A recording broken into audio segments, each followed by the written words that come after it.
우리는 무엇을 믿습니까?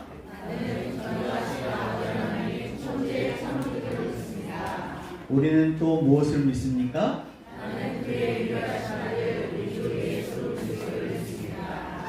우리는 또 무엇을 믿습니까?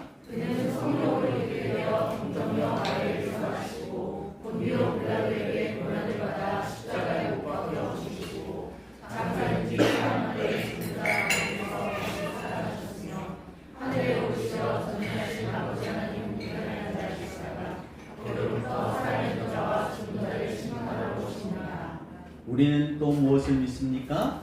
나는 성령을 믿으며 거룩한 공교회와 성도의 구제와 죄를 용서받는 것과 몸의 부활과 영생을 믿습니다. 아멘.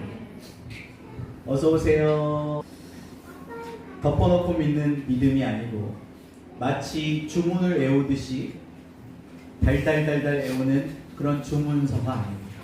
우리가 그 내용을, 그 복음의 내용을 알고 믿고 순종하고 체험함으로 하나님 앞에 영광을 돌리는 그런 사랑받는 하나님의 자녀들이 다 되었으면 좋겠습니다.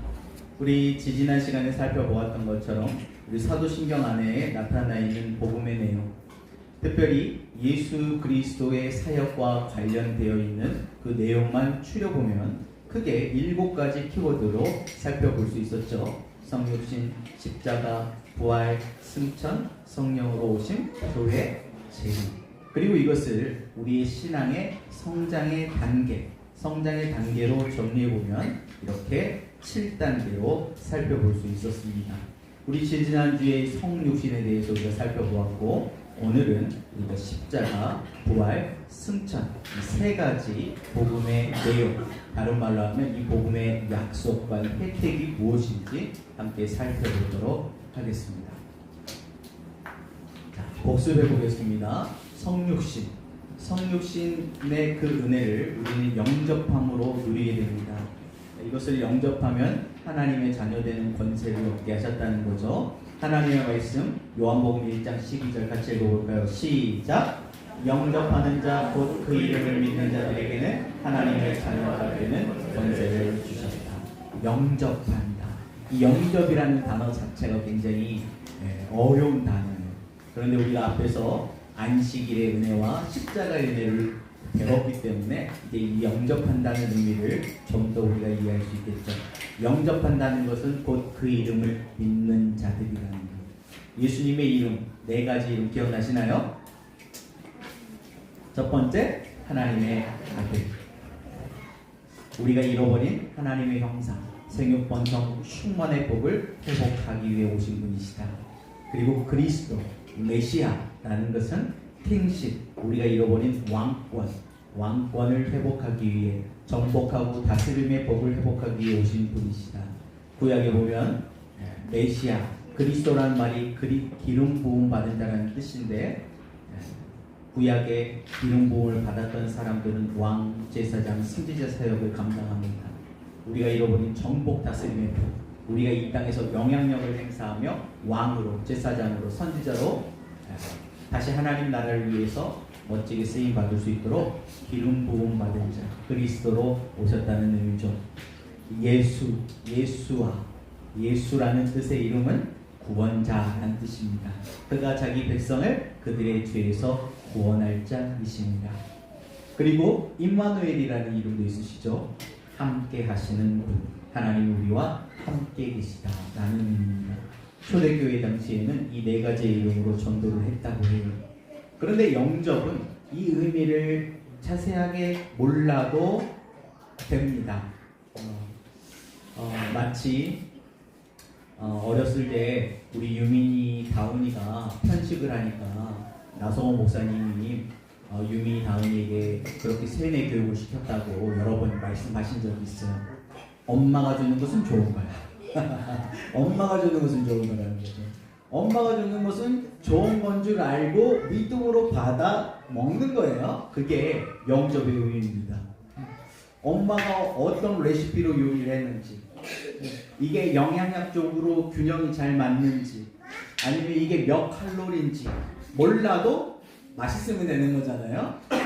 그 맛도 어떤 유명한 셰프, 뭐 흑백 요리서에 나오는 그런 셰프들이 만들어주는 그런 맛이 아니고 고향의 엄마 손맛, 엄마의 사랑이 들어간 맛이겠죠. 그래서 이 영접이라는 의미도 하나님께서 천지를 창조하셨는데 이게 무슨 창조 과학이 맞냐 아니면 이게 진화론이 맞냐 뭐 이거를 막 우리가 잘 몰라도 하나님 모든 것을 우리를 사랑하신 하나님 모든 것을 우리를 위해서 창조하시고 일곱째 날을 거룩하게 구별하여 일곱째 날에 복을 주셨다. 그래서 하나님께서 복을 주신 이 안식일을 우리가 기억하고 지키는 것, 영접하면 복을 받는다. 받아들이는 거죠. 십자가도 마찬가지겠죠. 우리를 사랑하시는 하나님께서 우리가 옆구리 쿡 찔른 것이 아니고 하나님이 옆구리 쿡 찔르셔가지고 사랑하는 독생자 예수 그리스도를 이 땅에 보내주시고 예수님의 이 십자가를 통해서 우리를 다시 하나님의 자녀 되도록 하나님과 관계를 화목하게 하도록 하셨다. 하나님이 정하셨다. 하나님이 정하신 그 십자가를 받아들이는 거죠. 그 영접을. 그런데 이 수준으로 머물러 있으면 안 되겠죠. 그렇죠. 우리는 점점 하나님을 아는 지식이 있어서도 자라가야 할 거예요. 자, 그러면 십자가 2단계 십자가, 이 십자가의 의미는 무엇일까요? 십자가를 통해서 우리에게 약속하신 것은 또 무엇일까 함께 살펴보겠습니다.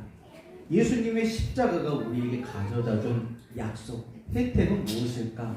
베드로전서 2장 24절 말씀 같이 한번 읽어보겠습니다. 시작! 친히 나무에 달려 그의 몸으로 우리 죄를 감당하셨으니 이는 우리로 죄에 대하여 죽고 의에 대하여 살게 하려 하십니다. 그가 채찍에 맞음으로 너희는 나음을 얻었다 라고 말씀하고 있습니다. 뭐에 대해 죽었어요? 죄에 대해 죽었어요. 그리고 뭐에 대해 살았습니까? 의에 대해 살았다는 것. 예수 그리스도의 십자가는 전환점인 거예요. 죄에 대하여는 죽고 의에 대하여는 사는 인생의 터닝 포인트 같은 것 말이죠. 더 이상 우리 안에 죄가 왕노릇하지 못하도록 이 십자가가 기준점이 되었다는 거예요.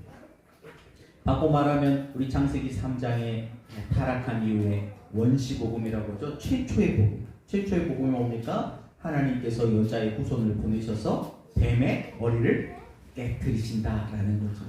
예수님께서 십자가로 바로 이 사단의 머리를 깨뜨리셨다는 거예요.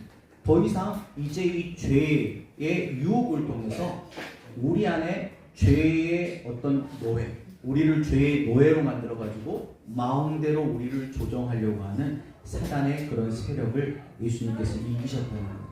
더 이상 우리 안에 죄가 왕노릇하지 못해요. 그리고 우리 안에 이제 의가 왕노릇하고, 바꿔 말하면 의는 좀 더 쉬운 말로 하면 은혜라고 할 수 있습니다. 우리 안에 은혜가 왕노릇하게 하죠.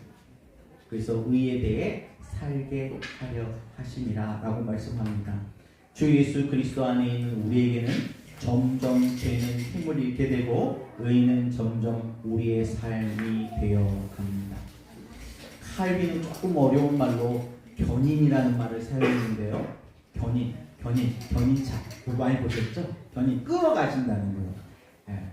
이 말을 좀 더 어떤 길로 도식화해 보면은 이제 우리의 뒤에는 죄가 있고 우리의 앞에는 의가 있어요. 그런데 우리의 의가 되시는 예수님께서 우리를 앞으로 끌어당기시는 거예요. 그럼 우리가 점점 앞으로 가겠죠? 그럼 뭐에서부터 멀어지는 거예요?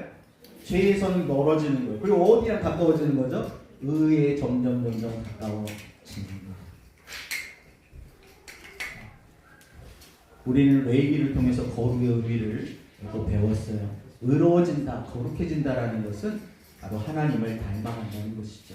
그래서 주 예수 그리스도 안에 딱 달라붙어 있는 우리는요, 점점 우리의 옛사람이 즐기던 우리의 죄의 그런 나쁜 습관들과 멀어지게 되고 이제 예수 그리스도를 닮아가는 새로운 삶, 새 사람을 입는 그 삶의 스타일이 바로 우리의 삶의 스타일이 된다는 의미입니다. 그럼 우리가 이 예수 그리스도의 이 십자가의 능력, 이 십자가의 부요함, 이 충만함을 누리게 되면 우리 안에는 어떤 변화가 일어나는 걸까요? 골로새서 2장 12절부터 15절까지 말씀인데 15절 말씀만 읽어보도록 하겠습니다. 보이시나요? 모르겠어요. 통치자들과 권세들을 무력화하여 드러내어 구경거리로 삼으시고, 빨간색 글씨 같이 읽어볼까요? 시작! 십자가로 그들을 이기셨습니다. 십자가로 이기셨습니다. 예수님께서는요, 모든 통치자들과 권세를 무력화하고 십자가로 그들을 이기셨어요. 쉽게 얘기하면 십자가는 죄와 사망의 모든 저주와 심판의 문제를 해결하셨다는 거예요. 십자가가 능력입니다. 십자가가 능력이에요. 그렇기 때문에 우리 삶에 어떤 문제가 있을 때 우리는 이 십자가의 능력을 의지하면 문제가 해결되겠죠. 모든 문제의 해답이 어디에 있다? 십자가에 있다라고 해도 될 거예요. 그렇다면 우리는 이 십자가를 어떻게 우리의 삶에 적용할 수 있을까요? 바로 그 적용할 수 있는 포인트가 회개. 사실 이 회개의 의미도 좀 어려워요. 그런데 우리는 이미 출애굽기를 공부했잖아요. 십자가, 출애굽기로 말하면 출애굽기 12장의 6월절이 바로 예수 그리스도의 십자가의 의미가 담겨 있죠. 6월절날 하나님께서는 이스라엘 백성들에게 모세를 통해서 좌우 문설주와 임방에 피를 바르라 하십니다. 그리고 그날에 불에 구운 양고기도 먹어야 되고 쓴나물도 먹어야 되고 복장, 나그네 복장으로 준비하게 되고 모든 걸 다 준비하게 하고 그 피를 바른 그 집 안에 있어야 산다라고 이야기해요. 그런데 너무 많은 조건이 있잖아요. 이제 막 태어난 것 같은, 영적으로는 이제 막 태어난 것과 같은 어린아이와 같은 이스라엘 백성들에게는 너무나 많은 조건들이에요. 너무 어렵다는 거죠. 하나님도 그걸 너무나 잘 알고 있으셨어요. 그래서 하나님은 단 한 가지의 조건만 말씀하십니다. 그 피를 볼 때 넘어가요. 다른 것은 지금 보지 않겠다는 거예요. 2단계 수준에서는. 2단계 수준, 어린아이 같은 2단계 수준에서는 그 피 한 가지만 보겠다는 거예요. 그 피를 볼 때 넘어갑니다.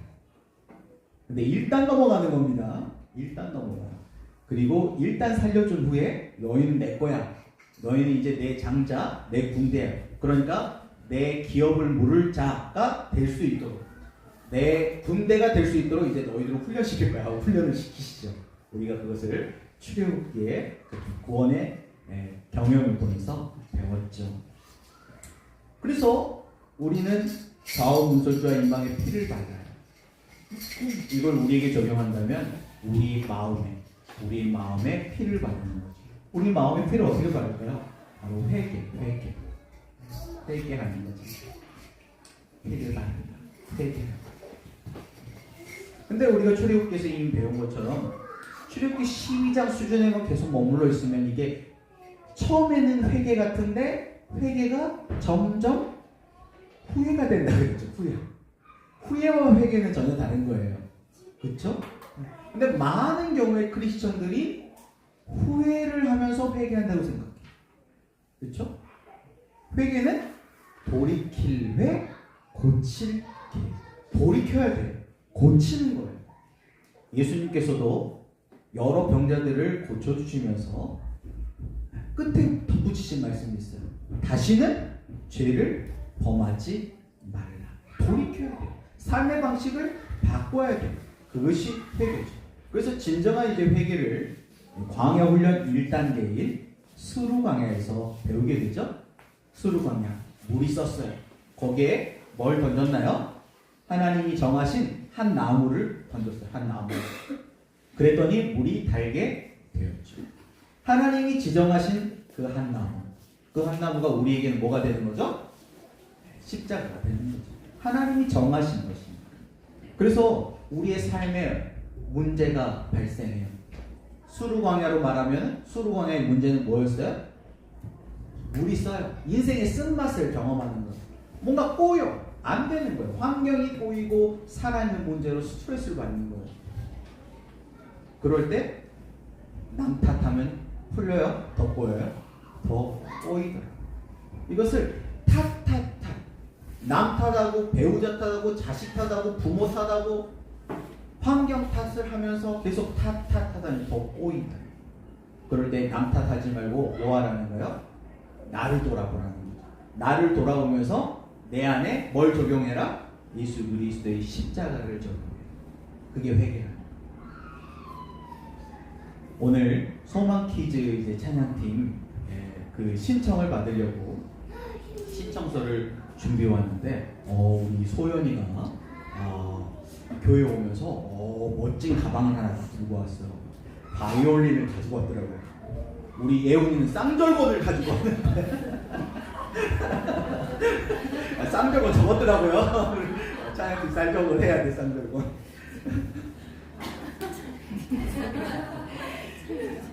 근데 바이올린도요. 내가 아무리 유능한 바이올리니스트라도 처음에 뭘 해야 돼? 연주하기 전에 튜닝, 조율이라는 걸 해야죠.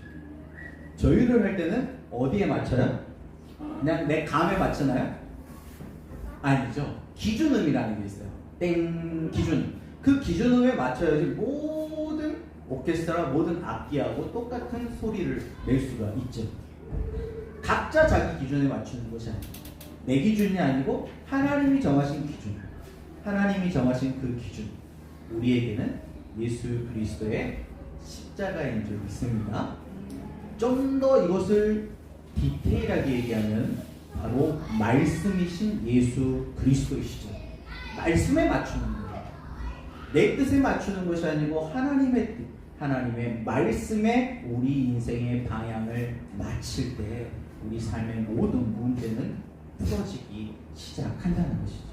그게 진정한 십자가 회개의 의미예요. 두 번째, 부활입니다. 부활. 이 부활의 은총을 우리는 세 배로 누려요. 이 부활의 은총을 자기 부인을 통해서 거듭남과 이 연합의 삶, 주권의 변화를 경험하게 되고, 앞에서 십자가의 혜택, 우리는 오늘 세 가지 변화를 살펴볼 건데요. 십자가는 우리에게 어떤 변화를 갖다 줬어요? 신분의 변화. 신분의 변화. 이거 법적인 거거든요. 법적인. 여러분들도 태어났을 때 엄마 아빠가 출생신고라는 법적인 절차를 통해서 신고하면 어떻게 돼요? 단번에 호적에 우리의 이름이 탁 올라가죠. 그 법적인 거예요. 그러니까 이 신분의 변화는 일시적으로 일어나는 거예요. 우리가 예수 그리스도를 나의 구주로 영접하는 순간 하나님의 자녀가 뿅 되는 거예요. 호적에 올라가.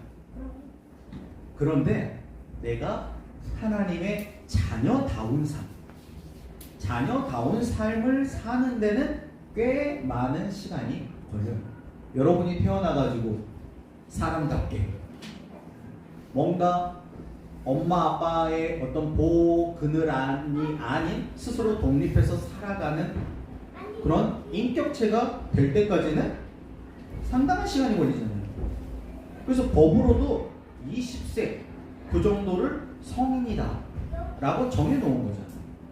시간이 걸리죠. 우리 신앙도 마찬가지입니다. 예수 그리스도를 나의 구주로 영접하는 순간 우리는 하나님의 자녀가 돼요. 영적으로 보면은 영적인 어린아이로 태어나는 거죠. 그러나 하나님이 원하시는, 하나님이 기뻐하시는 하나님의 자녀의 수준으로 우리가 성장하기 위해서는 시간이 걸리고 대가 지불이 필요한 거죠. 그럼 예수님의 부활이 우리에게 가져다 준 혜택, 약속은 무엇일까요? 베드로전서 1장 3절 4절 말씀 같이 읽어보겠습니다. 시작. 우리 주 예수 그리스도의 아버지 하나님을 찬송하리로다. 그의 많으신 긍휼대로 예수 그리스도를 죽은 자 가운데서 부활을 하심으로 말미암아 우리를 거듭나게 하사 산 소망이 있게 하시니 썩지 않고 더럽지 않고 쇠하지 아니하는 유업을 있게 하시나니 곧 너희를 위하여 하늘에 간직하신 것입니다. 예수님의 부활이 우리에게 가져다준 선물이 두 가지가 있어요. 그것이 무엇입니까? 바로 거듭남과 산 소망이라는 거예요. 예수님의 부활은 우리에게 거듭남과 산 소망을 줘요. 거듭난다. 거듭난다. 이게 좀 어려운 말이잖아요. 거듭난다라는 거를 좀 쉬운 말로 바꾸면 뭐라고 표현할 수 있을까요? 거듭난다. 쉬운 말로 바꾸면 이 거듭난다는 게 변화예요. 실제 변화를 경험하는 겁니다. 연말이 되면 다 막 운동 막 계획하고 막 다이어트 계획하시는 분들 있을 텐데 뭔가 딱 했는데 체중이 실제 준 거예요. 그러면 어때요? 뭔가 소망이 생기잖아요. 그게 산 소망이에요. 그렇죠. 실제 변화가 일어나는 거예요. 최근에 우리 이지원 집사님께서 기타를 또 우리 배우고 싶으셔가지고 또 기타를 배우시더라고요. 처음에 할 때는 진짜 잘 안 됩니다. 저도 그랬어요. 왼손 코드에 신경을 쓰면은 얘가 안 돼. 분명히 내 팔인데 내 마음대로 안 돼. 또 오른손을 또 열심히 또 집중을 하면 얘가 말을 안 들어요. 내 손인데 말을 안 들어요. 얘가 따로 놀아야 되니까. 그런데 이게 어느 순간 딱 되는 때가 있어요. 두 개가 동시에 딱 돼. 그때가 되기 위해서는 막 여기에 굳은 살이 박히고 막 잡을 때마다 아프고 처음에는 모르니까 꽉 잡거든요. 기술로 이렇게 살짝 잡으면 되는데 그 조절이 안 되죠. 처음에. 그러니까 세게 잡으니까 너무 힘들고 힘만 엄청 들어가고 안 돼. 그런데 이게 어느 순간 딱 돼. 거듭나. 뭔가 그때부터 새로운 소망이 생겨요. 와, 그리고 더 열심히 하게 되지. 그 주변에 잘한다 하면 더 잘하고 싶어 더 열심히 하게 돼요. 그게 산 소망 아니겠어요? 우리 신앙에서도 마찬가지입니다. 예수 그리스도의 십자가와 이 부활의 이 거듭남 사이에는 잠복기라는 게 있어요. 우리 습관을 만들 때에도 잠복기가 있거든요. 그래서 좋은 습관 만들기가 그렇게 어려워요. 한 번, 두 번 해보다가 사람들 다 그만두거든요. 작심, 삼일. 많이 들어보셨죠? 한 번, 두 번 해보다가 나한테 안 맞다. 근데 안 맞는 게 아니에요. 안 해본 거예요. 그것이 거듭날 때까지 뭔가 그 혜택을 내가 맛볼 때까지 안 해본 거예요. 그걸 해보면 거듭나요. 그럼 산소망이 생겨요. 그리스도 안에 있을 때 죄와 사망의 권세를 이기고 생명을 누리게 돼요. 그리스도 안에 있어요. 어떤 사람이 더 그리스도 안에 있고 싶겠어요? 바로 이 거듭남과 산소망이 있는 사람들. 그런데 교회는 왔다 갔다 하지만 이 거듭남과 산소망을 아직 찾지 못하는 사람들은 다른 소망을 기웃거리는 거예요. 그리고 교회를 10년, 20년, 30년, 40년 다녔지만 여전히 산 소망을 찾지 못하면 다른 소망을 꿈꾸는 거죠. 그러면 나중에 그런 고백을 하게 되는 거예요. 헛되고 헛되니 모든 것이 헛되더라. 솔로몬의 고백처럼 말이에요. 솔로몬이 누렸던 그 부귀 영화, 그 영광이 다 헛되다는 거예요. 그거는 산 소망이 아닌 거죠. 예수 그리스도 안에 있는 소망이 아니었던 거예요. 다른 것을 잡으려고 마치 바람을 잡으려고 했던 것과 같은 그런 허무한 시절이 되어버리는 거예요. 여러분은 거듭남과 산 소망의 선물을 다 받으시기 바랍니다. 그러면 이 부활의 능력을 우리가 누리게 되면, 이 부활의 능력이 우리 안에 역사하게 되면 우리에게는 어떤 변화가 일어나는 걸까요? 갈라디아서 2장 20절 말씀입니다. 시작. 내가 그리스도와 함께 십자가에 못 박혔나니 그런즉 이제는 내가 사는 것이 아니요 오직 내 안에 그리스도께서 사시는 것이라. 이제 내가 육체 가운데 사는 것은 나를 사랑하사 나를 위하여 자기 자신을 버리신 하나님의 아들을 믿는 믿음 안에서 사는 것이라. 오늘 우리가 찬양했죠. 이제는 내가 없고 오직 예수님만. 바라고 원하는 우리의 소망인데 그게 왜 산 소망으로 나타나지질 않을까? 여전히 내 안에 혈기가 살아있고 여전히 내 안에 욕심으로 가득 차있고 그런데 우리 안에 이 부활의 능력이 역사하게 되면 내 자아가 죽고 내 고집이 꺾어지고 나의 욕심이 구부러지고 내가 그리스도와 함께 죽고 그리스도와 함께 사는 삶이 실제 거듭나 실제 삶이 된다. 그리고 이것을 경험하니까 더 욕심나. 그래서 마태복음에 용어로 하면 침노하는 하나님의 나라, 침노하게 된다는 거예요. 그게 너무나 좋으니까 욕심이 난다는 거죠. 그래서 더 예배의 자리, 더 기도의 자리 나오게 된다는 거예요. 예수님처럼 말하고 예수님처럼 생각하고 예수님처럼 행동하는 연합의 삶이 실제가 된다는 거예요. 물론 처음부터 이렇게 되진 않겠죠? 그런데 조금씩 변하기 시작하는 예수 그리스도 안에 은혜 아래 있었더니 말이죠. 너 나 알아볼라. 나 한 번 아니면 아닌 거. 거의 나의 성격 말이지. 예. 그래서 뭔가 다툼이 있고 그러면 예전 같으면 확 써붙이고 한 소리 해줬을 텐데 꾹 참고 넘어가. 좀 부드러운 말이 나가. 예수님처럼 말하고 예수님처럼 생각하고 예수님처럼 행동하는 그 삶이 멀리 있는 것이 아니라 죽어서 저 천당에 가야지 가능한 일이 아니라는 거죠.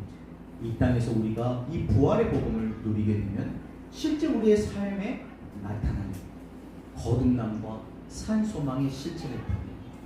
그런 연합의 삶을 저와 여러분이 함께 꿈꾸고 그 꿈을 이루게 되기를 예수님의 이름으로 축복합니다. 이게 실제 가능합니다. 세 번째, 마지막 승천의 복음입니다. 이 승천의 복음을 우리는 이 언약 관계, 하나님과 더 친밀한 이 언약 관계를 통해서 누리게 됩니다. 이 언약 관계를 통해서 우리는 존귀함을 얻게 되고 하나님과 화목한 관계로 친밀한 관계로 나아갑니다. 십자가가 우리에게 신분의 변화, 법적인 신분의 변화, 하나님의 자녀가 되는 법적인 신분의 변화를 가져다 주었다면, 두 번째 부활의 복음은 우리에게 주권의 변화를 가져왔어요. 우리 마음 가운데 있는 이 보좌 가운데 내가 앉아 있었다면 이제 내가 내려가고 예수 그리스도가 그 보좌에 앉으신 거죠. 한 번에 되진 않아요. 그리고 더 나아가서 이제 이 승천의 복음을 우리가 누리게 되면 우리의 생각까지 변화가 되는 생각. 근데 이 생각이라는 단어는 조금 우리가 오해할 수 있습니다. 우리가 일반적으로 생각하잖아요. 그 생각을 의미하는 게 아니고 이 생각은 가치관, 우리의 심령, 우리의 스피릿을 의미하는 겁니다. 이 생각의 변화까지 나아갑니다. 자, 그러면 예수님의 승천이 우리에게 가져오는 혜택은 무엇일까요? 에베소서 4장 7절 8절 말씀 빨간색 글씨만 같이 읽어보겠습니다. 시작! 그리스도의 선물의 분량대로 은혜를 주셨다. 예수님께서 왔다 가셨는데, 올라가셨는데 승천하실 때 약속을 주셨다는 거예요. 그리스도의 선물의 분량을 은혜대로 주시겠다는 거예요. 바꿔 말하면 각 사람에게 필요한 은혜와 은사의 분량이 있을 거 아니에요. 그 필요한 분량대로 은혜를 주신다. 근데 이것은 마치 어떤 운명론적으로 어떤 사람은 5달란트, 어떤 사람은 2달란트, 어떤 사람은 1달란트로 정해져 있는 것이 아니에요. 이것은 내가 뭐 하는, 레이기의 용어로 말하면 서원하는. 우리가 레이기에서 서원을 뭐라고 배웠어요? 하나님께, 우리가 하나님께 올려드리는 언약 관계다 했죠. 우리가 하나님께 약속하는 거, 언약하는 거, 서원하는 거, 내가 바라는 거. 조금 다르게 표현하면 너의 입을 크게 여는 거죠. 내가 크게 바라면 그것을 감당할 수 있도록 은혜를 주시겠다. 쉽게 얘기하면 오늘 우리가 소망 퀴즈 찬양팀 이 지원서를 적잖아요. 지원하면 하나님께서 그것을 감당할 수 있는 은혜와 은사를 더해 주시겠다는 거예요. 여러분이 맡은 자, 리더로 헌신했을 때 그 리더의 그 사역을 감당할 수 있도록 하나님께서 채워 주시겠다는 거예요. 저도 그런 경험을 많이 했던 것 같아요. 제가 처음 전도사 사역을 시작할 때 정말 난감했어요. 처음 전도사가 되고 그때 교육전도사죠. 처음 교육전도사가 되고 오후 예배 때 첫 설교를 하라는 거예요. 첫 설교를 하는데 그 설교의 제목도 생각이 안 나요. 딱 올라갔는데 원고를 딱 써가지고, 그때는 이제 원고를 보고 했었는데 원고를 딱 써가지고 딱 올라갔는데 너무 떨리니까 이 글자가 여러 겹으로 겹쳐 보이는 이걸 읽어야 되는데 머리는 하얗게 백지장이 되고 너무 떨려가지고 너무 떨었던 것 같아요. 그래서 저는 몰랐죠. 그런데 계속 이 단추를 잠갔다가 풀렀다가 잠갔다가 풀렀다가 했다고 하더라고요. 엄청 땀이 났었던 것 같아요. 그런데 그때 경험을 했죠. 청년부 때로 치면 제가 느낌에 그랬어요. 제가 모태신앙으로 날 때부터 교회를 다녔지만 그동안 교회에서 청년 때 한 10년 동안 배운 거를 이 교육전도사 사역을 하면서 1년 안에 배운 거예요. 1년 안에 그거에 몇 배를 배운 것 같다라는 그런 느낌이 있었어요. 왜냐하면 하나님께서는 나를 사랑하시는 것도 있지만 나보다는 이 회중들, 앉아있는 여러분들을 사랑하시거든요. 그러니까 여러분들을 다 채워야 되니까 나의 어떠한 것 상관없이 그것을 채울 만한 은혜와 은사를 내게 부어주신 거예요. 그거를 수도 없이 경험하게 돼요. 특별히 이 목회를 하면서도 캄보디아의 이제 신학교의 말씀 사역을 갔을 때, 그때는 정말 놀라운 그런 은혜를 많이 경험했던 겁니다. 내가 전혀 준비하지 않았던 건데, 준비하지 않은 것을 보너스로 하나님께서 주시다. 그래서 그때 구슬이 서마리아에도 깨어야 보배라는 그 의미를 몸으로 체험했던 것 같아요.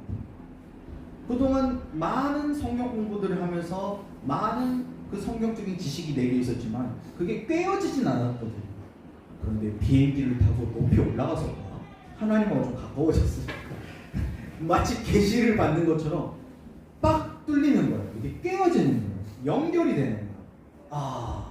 그게 저에게는 보너스예요. 그런 감당할 수 있는 은혜와 은사를 주신다는 거죠. 여러분의 입을 크게 여시기 바랍니다. 여러분 꿈은 크게 가져요. 하나님의 나라와 의를 위해서 여러분 큰 어떤 꿈, 여러분의 비전을 품길 바랍니다. 그럼 감당할 힘은 누가 주세요? 약속의 말씀이잖아요. 하나님께서 예수 그리스도의 선물을 분량대로 부어주신답니다. 여러분 하나님 나라와 의를 위해 큰 뜻을 품으시고 그 뜻을 이루어 드리는 저와 여러분들이 다 되시기를 예수님의 이름으로 축복합니다. 자, 그러면 이 승천의 혜택을 계속 누리려면 우리에게 어떤 변화가 필요할까요?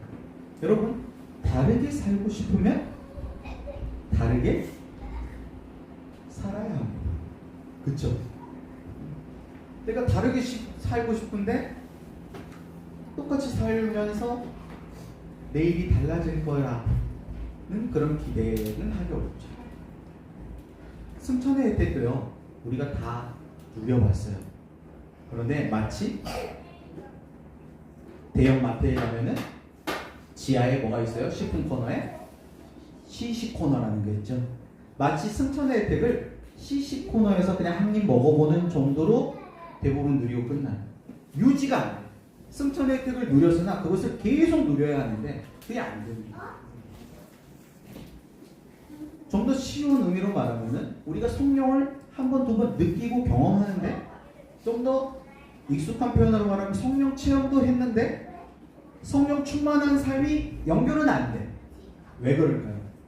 바로 이 승천의 혜택을 계속 누리려면 승천의 혜택을 받을 수 있도록 우리가 변화되어야 되는데 그 변화를 유지하지 못하기 때문이죠. 골로새서 3장 1절부터 4절까지 말씀 중에 빨간색 글씨만 읽어볼게요. 자, 시작! 위의 것을 찾으라. 2절 위의 것을 생각하고 땅의 것을 생각하지 말라. 생각의 전환이 필요합니다. 그의 나라와 그의 의를 구해야 되는데 여전히 이방인들이 구하는 의식주를 구하고 있어. 그러면 승천의 혜택이 끊어지는 거죠. 마태복음에 오병이의 기적이 나왔어요. 오병이의 기적. 중간에 제자들이 할 일은 뭐죠? 가나 혼인잔치 비유에서 나오는 것처럼 물을 포도주로 바꾸는 건 누가 하실 일이에요? 예수님이 하실 일이에요. 우리가 전혀 걱정할 것이 없습니다. 우리는 뭐만 하면 돼요? 물을 떠다가 그냥 항아리에 채우면 돼요. 그리고 다 채워졌어. 그럼 뭐 하면 돼요? 떠서 갖다 주면 되는 거예요. 바꾸는 건 예수님이 하실 일이에요. 오병이의 기적도 마찬가지였죠. 제자들은 이 5,000명이나 되는, 남자들만 5,000명이었으니까 남녀노소를 다 합치면 한 15,000명, 2만 명 정도 되는 그 사람들을 먹이려면 실제 계산을 해봤을 때 지금까지 모은 돈으로는 턱없이 부족하다는 것이 산술적인 결론이었어요. 그런데 예수님께서 말씀하시기를 너희가 먹을 것은 줘.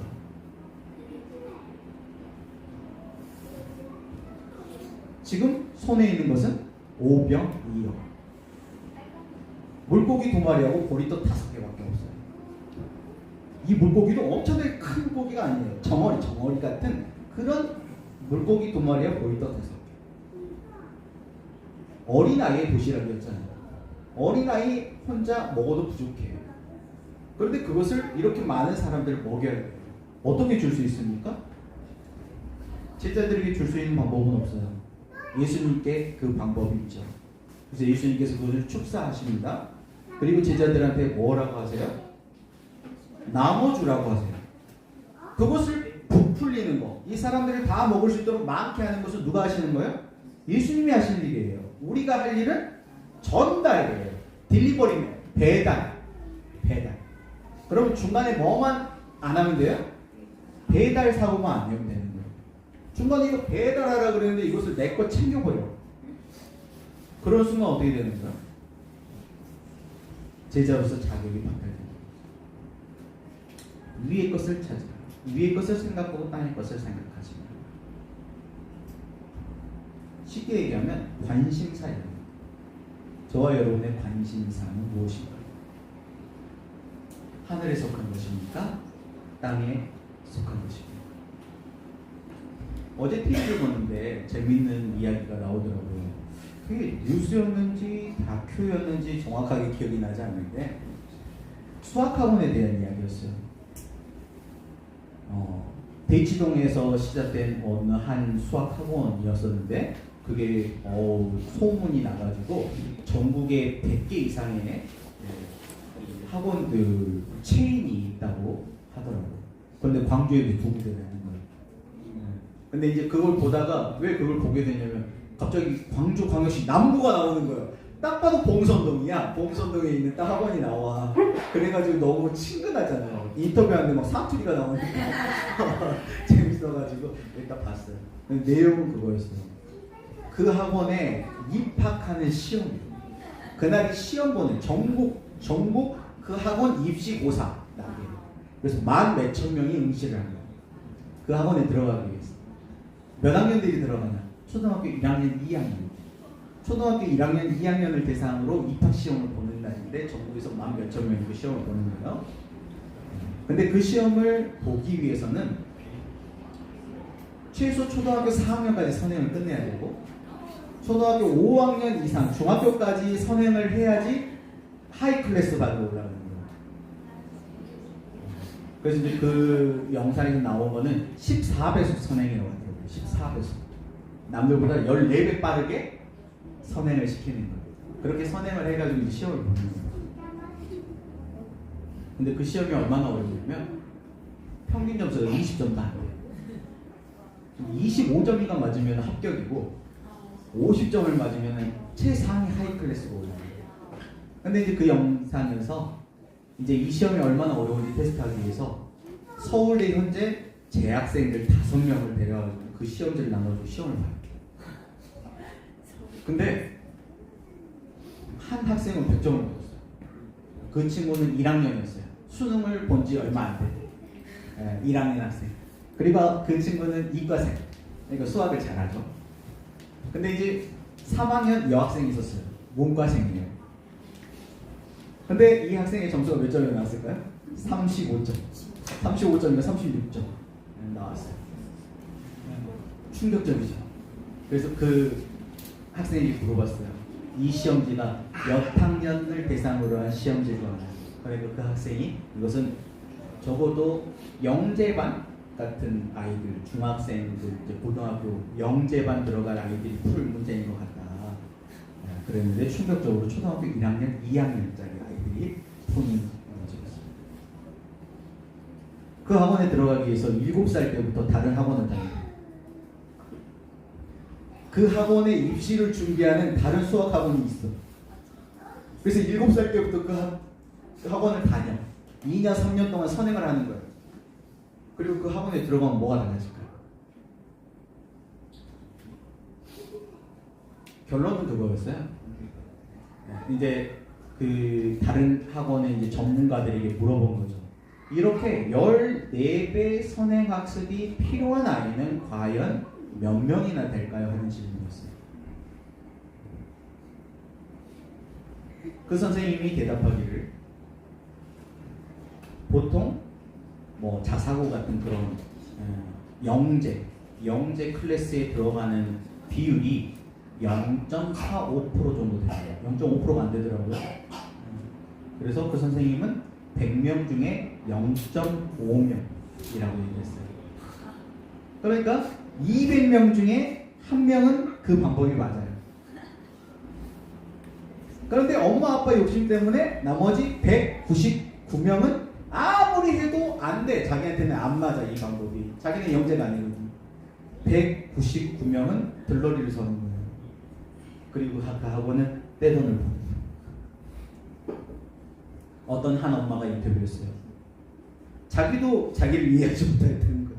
그런데 왜 그럴까?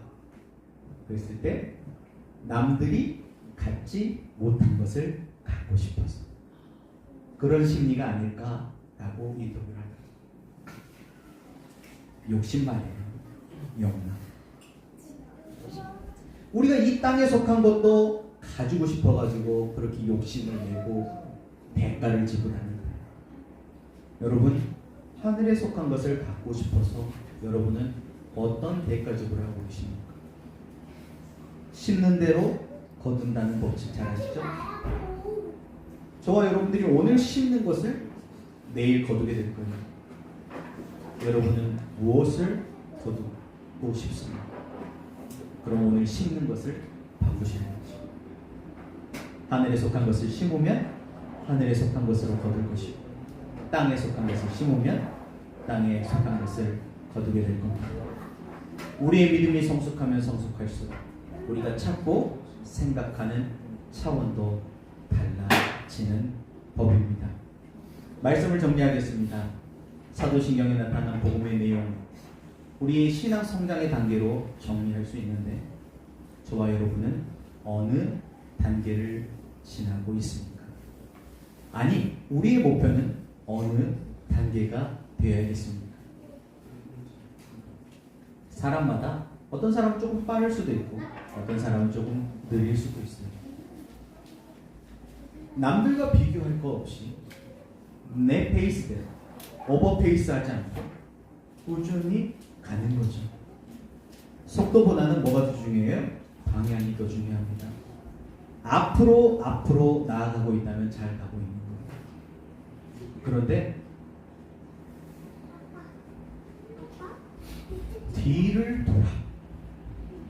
뒤로 가고 있다면 문제겠죠. 더 성장해야 될 단계인데 유치한 어린아이가 된다. 그럼 뭔가 점검을 봐야 되는 거죠. 앞을 향해 나아가. 그래서 성육신,